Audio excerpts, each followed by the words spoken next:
Bonjour à tous, bonjour à toutes. Bonjour. Alors aujourd'hui, Edwina, donc je pense qu'on va poursuivre cette fameuse conversation sur les fameuses L'éthique et notamment les 7 piliers pour pouvoir avoir une bonne culture d'entreprise. ouais, je voulais dire surtout par rapport aux 7 piliers, mais oui, initialement c'était bien l'éthique qui était le sujet de de ce podcast. Donc partie 2 de ce podcast. Donc on continue. Donc on avait vu la positivité, poser ses limites, l'intégrité. On a évoqué rapidement en fait cet élément. Les besoins, tu en as un peu parlé. Est-ce que tu veux un petit peu plus approfondir cette fois-ci les besoins? Les besoins. Donc ce qui nous est nécessaire pour bien fonctionner. De quoi as-tu besoin? Ben en fait, donc la partie besoin qui est dans notamment les 7 piliers, c'est propre à chacun. Il y a différents types de besoins. Je vais pas vous parler des classiques, besoin d'appartenance, besoin de reconnaissance ou quoi qu'est-ce, mais plus ceux qui vont aller vous donner de l'énergie. Notamment, on va avoir différents besoins, soit celui d'une certaine façon un pouvoir personnel où le but c'est de pouvoir être au clair avec la personne que vous êtes. Et ça, notamment, ça va être en lien avec tout ce qui est intégrité, avec vos valeurs, votre environnement. En fait, tout se regroupe, tout fait sens en fait. Il y a une certaine façon aussi le besoin de rechercher du sens. Donc c'est trouver notamment sa raison d'être, pourquoi je fais telle chose, enfin votre why en fait, tout simplement votre why, mais aussi le why de l'entreprise, parce que à échelons différents ils peuvent différer, même être un peu différents en tout cas. Tu peux avoir ce besoin d'accomplissement, donc savoir que tu as réussi, ou en tout cas avoir des preuves de réussite de ce que tu as fait, de ce que ton entreprise a fait. Il y a des gens qui ont aussi ces besoins de partager, tout simplement d'être dans cette énergie de partage, ou un peu un autre besoin qui s'en découle. Ça peut être aussi ce besoin d'être en compassion, ou en tout cas d'être dans la contribution, où là tu vas plutôt donner de ta personne, donner de toi pour dans un objectif particulier, pour ton entreprise ou pour toi-même toujours. Et des personnes qui ont besoin que ce soit fun, que ce soit créatif, qu'ils soient dans la good vibe, c'est juste prendre du bon temps. Et je pense que donc ces 6 besoins, ou qu'à 6 pôles qui te mettent en énergie, vont te donner la force, la motivation, l'élan, l'état d'esprit pour pouvoir alimenter ta façon d'être intègre, et donc de respecter tes valeurs, connaître tes valeurs, être positif, rester dans un environnement sain et utile pour toi et notamment ta société. Ça tout coïncide, tout fait en sorte que chaque pilier s'alimente ou s'interalimente entre eux. Donc tes besoins à toi ne sont pas les miens, et tes besoins peuvent aussi évoluer on va dire à la journée, à l'heure ou à l'année, mais le but, c'est surtout de se poser les bonnes questions, d'être dans ce travail de prise de conscience et savoir quel est le besoin à l'instant T là pour, on va dire les 6 premiers mois, les 6 prochains mois, comment j'avance en fait. C'est quoi le besoin?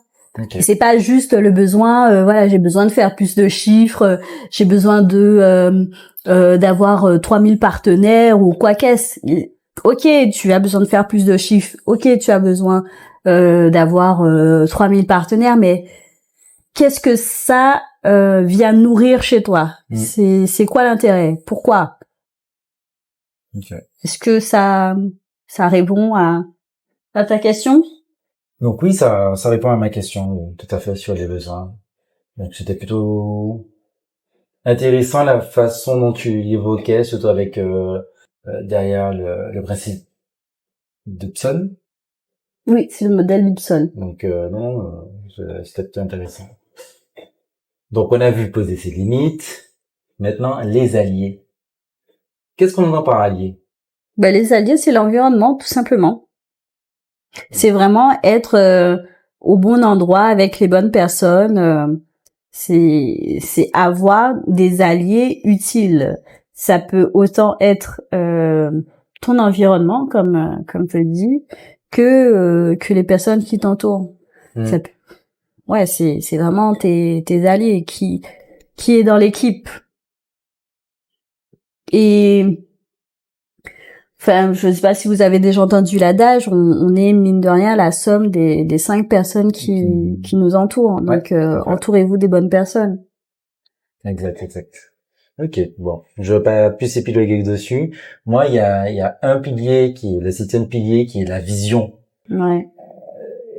Ok, d'accord, la vision. Mais qu'est-ce qu'on entend vision? Vision court terme, vision long terme, vision moyen terme. Quel est derrière en fait l'élément qu'il faut voir? Il faut. Dans la vision, c'est surtout qu'est-ce que je peux faire aujourd'hui pour améliorer demain. Donc, qu'est-ce que je peux faire dans ma société, dans mon moi personnel, dans les deux en fait. Okay. Parce que si en fait, tu n'es pas ta société, mais deux entités, oui, morale, physique. Deux différentes entités. Morale, physique. Mais la personne qui gère la société, qui la dirige, qui va permettre à cette société de se développer, c'est toi. Oui, tout Donc à fait. si toi-même tu ne sais pas, tu ne fais pas ce travail sur toi pour te dire voilà, qu'est-ce que je peux faire ou qu'est-ce que je dois être aujourd'hui pour améliorer. Qu'est-ce ou qui est-ce que je dois être?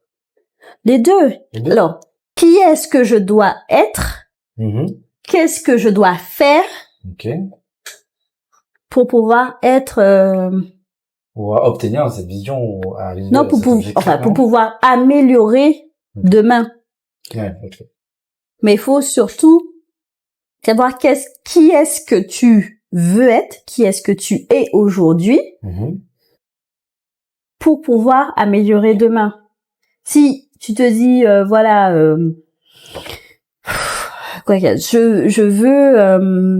je veux gagner 10 000 euros par mois. Ok, demain je veux gagner 10 000 euros par mois. Mais qui tu es en fait? Est-ce que t'as fait ce travail en toi, te dire voilà, est-ce que tu as les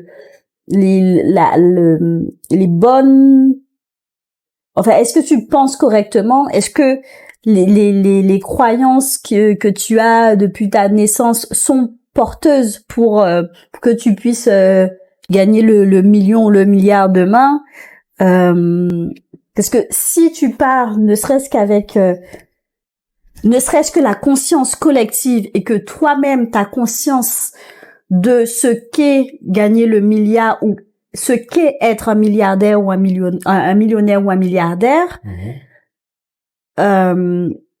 tu ne l'as pas conscientisé et que peut-être qu'au fond de toi, enfin, l'argent c'est sale, les riches sont des salauds. Voilà.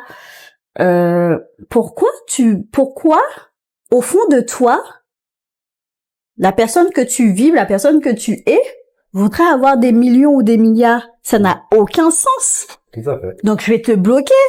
Attends. Je me lève le matin, je me dis bon, demain je vais gagner le million, le milliard. Non, ça n'a pas de sens. Ou en tout cas, bon, tu vas le gagner demain et après demain peut-être que tu as perdu presque la totalité ou t'es revenu à ta situation parce que justement t'as pas fait ce travail de qui est-ce que je suis aujourd'hui pour être celle que je veux être demain. Et du coup, qui est-ce que je suis? Ok, je ne le suis pas totalement, mais qu'est-ce que je vais faire? Qu'est-ce que je fais aujourd'hui pour pouvoir améliorer le demain, en fait? Tous les jours, tous les jours, toutes les heures, toutes les minutes, toutes les secondes, on peut être une meilleure version de nous-mêmes. Et il y a l'idée même de dire une meilleure version de nous-mêmes n'est même pas correcte en mon sens parce qu'on est nous-mêmes dès le départ. On a tout, enfin quoique il y a certaines personnes, il manque peut-être des membres ou quoi qu'est-ce, mais on est entier. Et le but, et c'est pas le but, mais on a souvent eu tendance à enfouir en nous oui, tu es trop ou tu es pas assez, et en fait ça a construit la personne que tu es, enfin que tu étais hier, si tu en as pris conscience, et qu'il faut changer aujourd'hui pour être celle que tu veux être demain. Et quand je dis demain, c'est la seconde suivante, la minute suivante, l'heure suivante, le jour suivant, l'année, le mois, enfin peu importe. Mais il y a ce travail de prise de conscience qui est important à faire sur soi, et après ce même schéma entre guillemets à faire sur ou pour sa société. Parce que si tu fais que changer des éléments de ta société, mais que toi-même tu changes pas, soit ton état d'esprit, soit ton environnement, soit les valeurs que tu dégages, soit ta positivité, ta façon de communiquer, que tu restes toujours à faire les mêmes choses, tu ne pourras que produire les mêmes résultats. Tu ne pourras pas plus développer ton entreprise que tu le fais aujourd'hui. Mais à quel moment finalement tu prends le temps de faire cette vision? Est-ce que tu le fais plusieurs fois? Est-ce que tu le fais qu'une seule fois et après basta, une vision ou j'aurais tendance à te dire, les gens font un peu soit en fin d'année, soit en début d'année leur vision board. C'est très bien, c'est très bien si c'est la période qui vous semble le plus propice. Mais tu peux le faire à n'importe quel moment, en fait. D'accord. Tu peux le faire à n'importe quel moment. Si au 31 décembre, tu as fait ton vision board, après les fêtes et tout, et que tu es dans cette euphorie, mais que tu t'es pas réellement posé pour te dire, ok, allez, on va dire 2025, ça va être si ça, parce que je me sens comme ci, comme ça, aligné avec ci, avec ça, mais que tu fais juste en mode et c'est la tendance du moment, ou en tout cas on m'a trop dit ci, on m'a trop dit ça, je veux plus être ci, je veux plus faire ci, je veux ça, sans réellement te poser les questions. Est-ce que c'est utile de ne plus être comme ci ou comme ça? Est-ce que tu veux réellement ci ou ça, mais que tu le jettes juste comme ça et que tu ne travailles pas sur comment tu penses, quelles sont les croyances qui sont attachées à je suis trop ci ou je ne veux plus ça, ça va revenir. Et même en fait vibrer.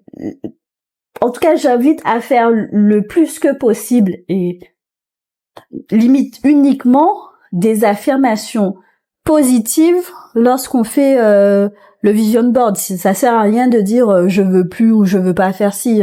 Ça n'a aucun sens. Qu'est-ce que tu veux directement? Ce sera plus productif. Tu vas vibrer beaucoup plus de choses. Ton vision board, fais-le. Enfin, mets-toi en condition. Ne le fais pas juste un soir en mode voilà à l'arrache. Il faut le faire. On est en mode vision board. Non, en fait, pose-toi, mets-toi en mode cocooning, fais-toi plaisir, je sais pas, une journée, une semaine, pour être dans ce flow de te dire, qu'est-ce que je veux vraiment. Et ça, c'est comme ça qu'on pose la vision. C'est comme ça que tu te poses, parce que tu as fait ce travail, cet ancrage en toi pour te dire qu'est-ce que je veux, qui est-ce que je suis, qu'est-ce que je dois faire, et c'est pas justement que allez, je veux la liste du Père Noël. Vous savez, le Père Noël n'existe pas. Arrêtez. Le Père Noël n'existe pas. Votre liste là que vous êtes en train de faire, si vous mettez pas les actions en face, les gars, vous l'aurez pas. Ou en tout cas, allez, bonne chance. Non, pas bonne chance, mais vraiment, vous êtes responsable. Rendez-vous autonome de votre réussite, en fait. Faites votre vision de votre entreprise. Vous pouvez la faire à n'importe quel moment. C'est mieux de le faire dès le début, parce que, entre guillemets, vous allez partir sur de bonnes bases. Mais si un jour, un matin, vous vous réveillez et vous vous dites j'en ai marre d'en avoir marre, de faire ci ou de faire ça, d'être ci, d'être ça, que l'entreprise fait ci ou fait ça, pas de la façon dont je veux, posez-vous, prenez le temps de voir qui est-ce que vous êtes, qu'est-ce que vous pouvez faire aujourd'hui pour améliorer demain. Et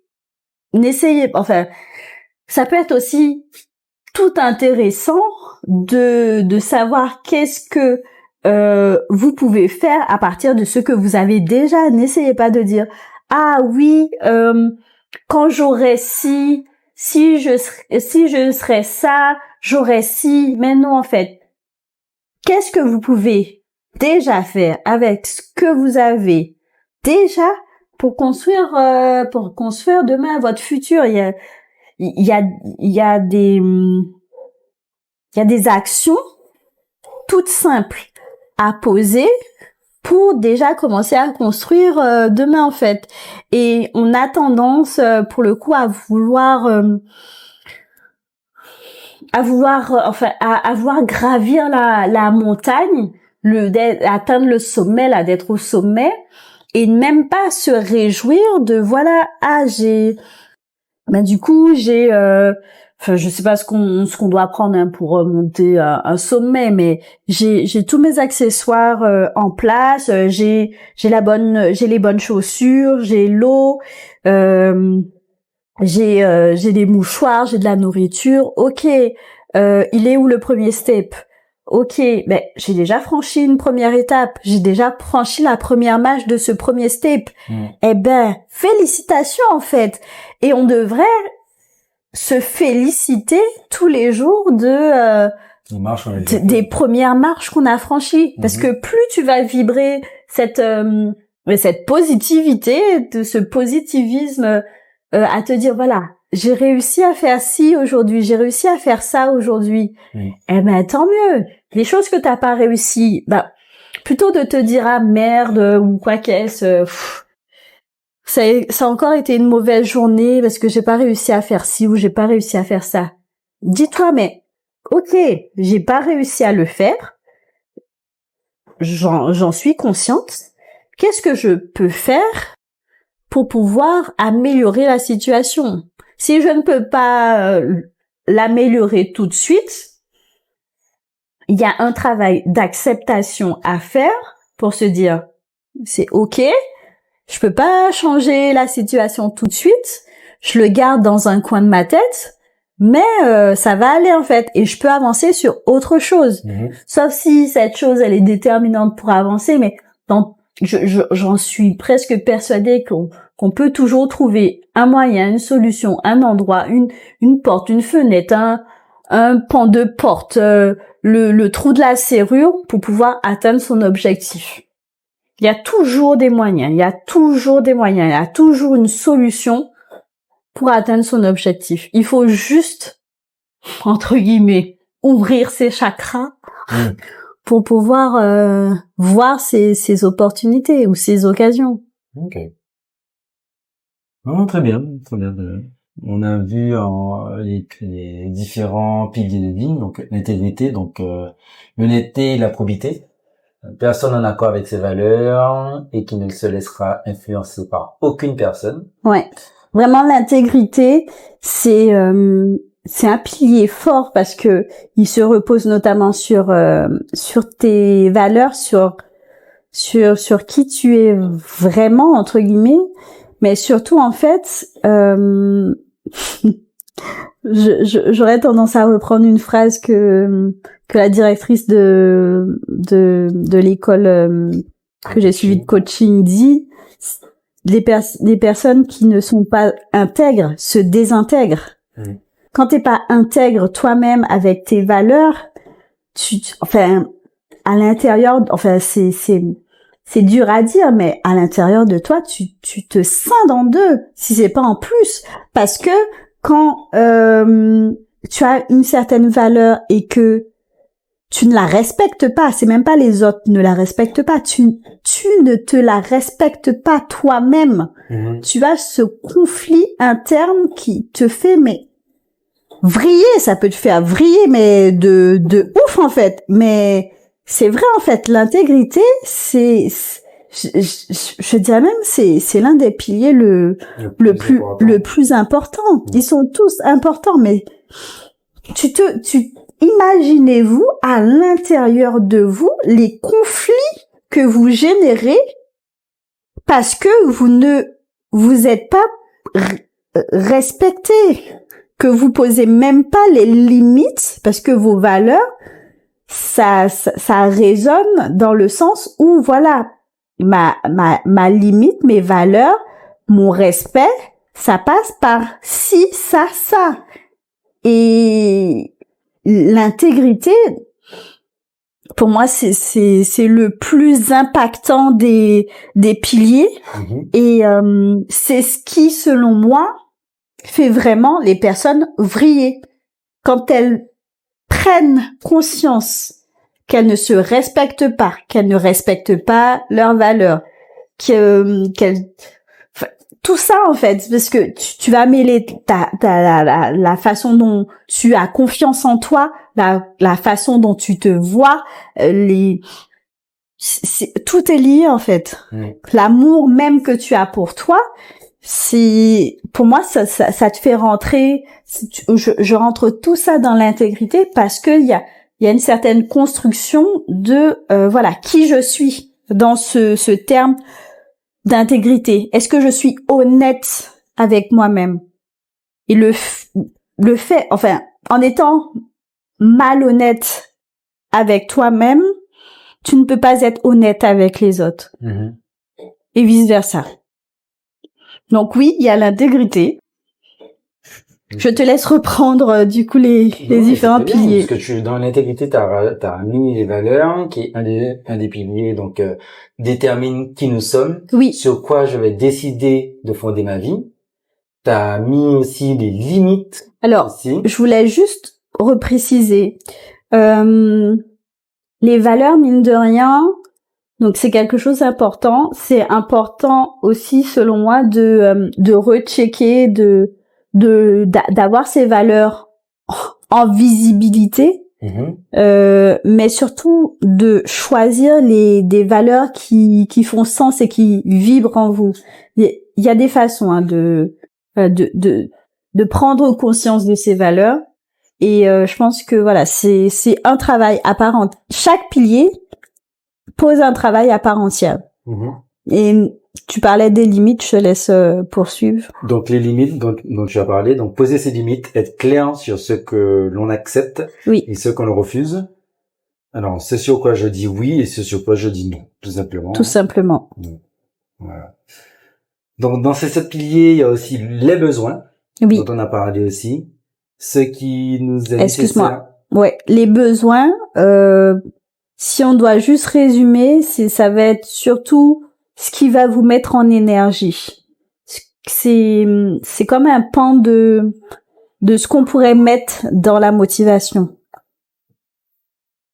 Ok, très bien.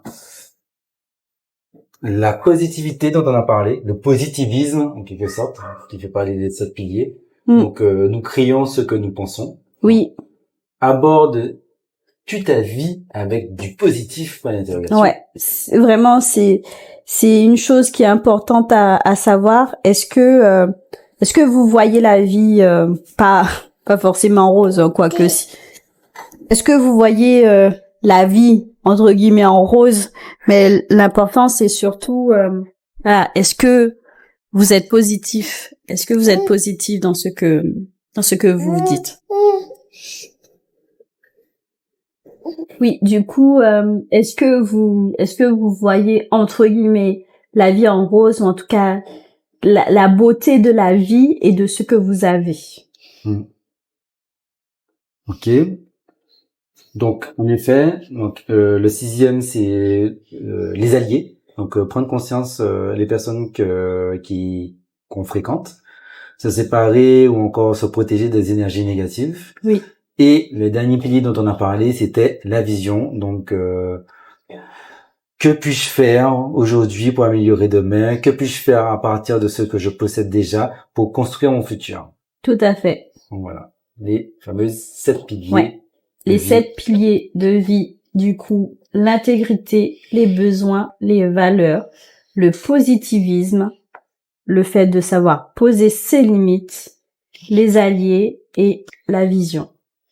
Ben, merci pour cet épisode numéro 2 sur l'éthique de l'entreprise. Donc on est parti finalement sur différents éléments, différents outils, différentes ressources. Donc les 7 piliers, Hudson. Oui, le modèle de Hudson. Le modèle disque dont on a parlé. Après le disque, ça va plus être il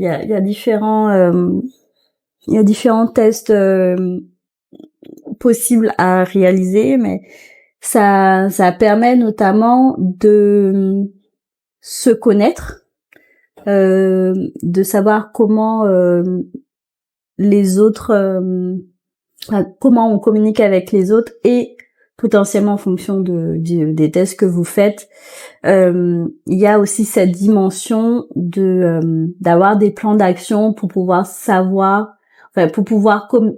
comment on communique avec soit un D, donc un dominant, un influent, un stable et un consciencieux. En sachant, et c'est important mine de rien qu'on le redise ou qu'on le dise, qu'on a les 4 styles en nous.